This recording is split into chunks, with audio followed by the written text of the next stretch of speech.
Untuk meningkatkan pelayanan menghadapi arus mudik 2017, PT KAI melakukan perubahan sistem persinyalan di lintas Cakung dengan Cikarang dini hari tadi. Koresponden CNN Indonesia Victor Pangaribuan di Stasiun Cakung, Jakarta Timur. Selamat pagi Victor, apakah perjalanan kereta api terganggu pagi ini karena adanya perubahan sistem persinyalan?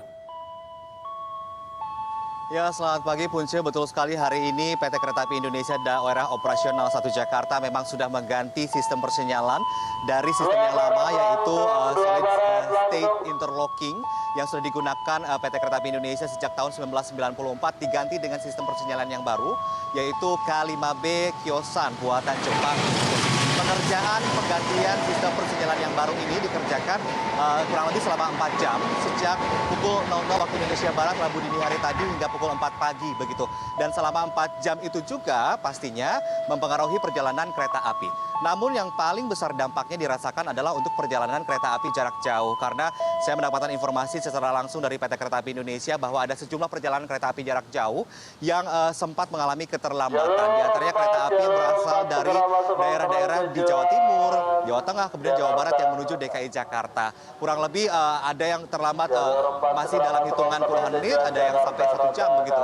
Dan untuk mengetahui seperti apakah pergantian sistem persinyalan yang baru yang diterapkan oleh PT KAI Daerah Operasional 1 Jakarta ini, saat ini telah hadir bersama saya Bapak Suprapto sebagai Senior Manager Humas PT KAI Daop 1 Jakarta. Selamat pagi Pak Suprapto. Saya langsung saja bertanya, mungkin Punce di studio juga penasaran, pemirsa di rumah juga penasaran, seperti apa sih sinyal baru yang diterapkan oleh PT KAI di stasiun 4 stasiun ini begitu?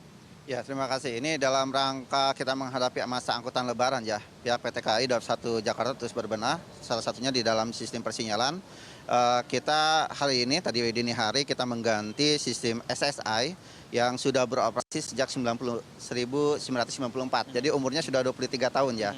Jadi cukup udah lama, harus diganti dengan sistem yang baru. Sistemnya dari Jepang, namanya Kyosan. Diharapkan dengan pergantian sistem yang terbaru ini, perjalanan kereta api yang total di wilayah PT KAI Daop 1 Jakarta itu jumlahnya kurang lebih 1.200 perjalanan per harinya. Ini bisa lebih lancar, lebih terjamin keamanannya. Adapun yang signifikan di sistem persinyalan yang baru ini yaitu adanya petak blok yang lebih banyak ya dibandingkan dengan sistem yang sebelumnya. Jadi kereta api tidak harus menunggu sampai stasiun berikutnya, tapi cukup ketika kereta api yang di depannya masuk ke petak blok di depannya, ini sudah bisa berangkat kembali. Tentunya akan lebih mempercepat dan memperlancar perjalanan kereta api yang runut dari arah belakangnya. Selanjutnya, Kelebihan yang lain mungkin Pak? Kelebihan lainnya dari faktor safety ya, di mana modul-modul yang sebelumnya itu kita tempatkan di lapangan ya. Jadi kalau kita lihat di perjalanan kereta api itu ada box-box lemari besi di lapangan, itu dengan sistem yang baru ini tidak ada lagi ya. Nantinya modul-modul ini kita kumpulkan satu bangunan yang safety keamanannya. Oke, terima kasih banyak Pak Suprapto, selamat bertugas kembali. Saya ingin mengajak Anda, Punce dan juga pemirsa, melihat modul sistem persinyalan yang sudah ditanam atau dipasang dalam sebuah gedung.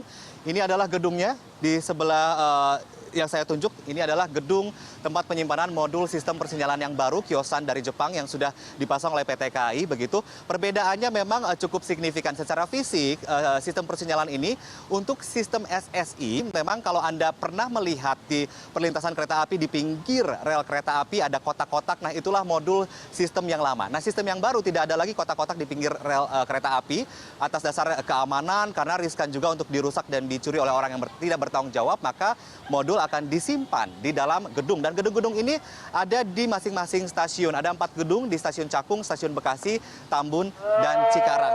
Sementara untuk kelebihan lainnya adalah tentang percepatan waktu perjalanan kereta api. Seperti yang Bapak Suprapto tadi saya jelaskan, saya ingin mengulang kembali sehingga menjadi lebih sederhana lagi. Kalau Anda pernah melihat petak blok di perlintasan kereta api, ini ditambah juga dengan hadirnya sistem persinyalan baru. Sehingga penangkapan dan penerimaan sinyal yang dikirim begitu dari gedung sistem persinyalan tadi bisa lebih cepat. Contohnya, sinyal itu sama seperti telepon seluler Punce begitu. Kalau kita dekat dengan pemancar maka sinyalnya lebih kuat.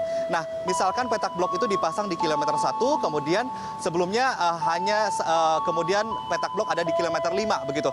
Nah, petak blok kemudian ditambah di kilometer 3 dan kilometer 4. Ini berarti nanti sistem penerimaan sinyal dan pengiriman sinyal jauh lebih cepat, sehingga nanti tanda atau lampu hijau untuk kereta api bisa masuk ke stasiun atau untuk melintas lebih cepat. Dan Bapak Suprapto juga secara langsung menjelaskan bahwa efisiensi waktu yang diharapkan nantinya akan tercapai dengan penggantian sistem persinyalan yang baru ini dengan menggunakan sistem K5B dari Kyosan Jepang. Ini bisa menghemat waktu perjalanan kereta api kurang lebih 10 hingga 15 menit. Ini tentu kabar gembira bagi Anda juga pemirsa di rumah yang nantinya akan menggunakan jasa angkutan kereta api untuk arus mudik dan arus balik Lebaran 2017 nanti, Punce. Ya baik, terima kasih Victor Pangaribuan atas laporan Anda.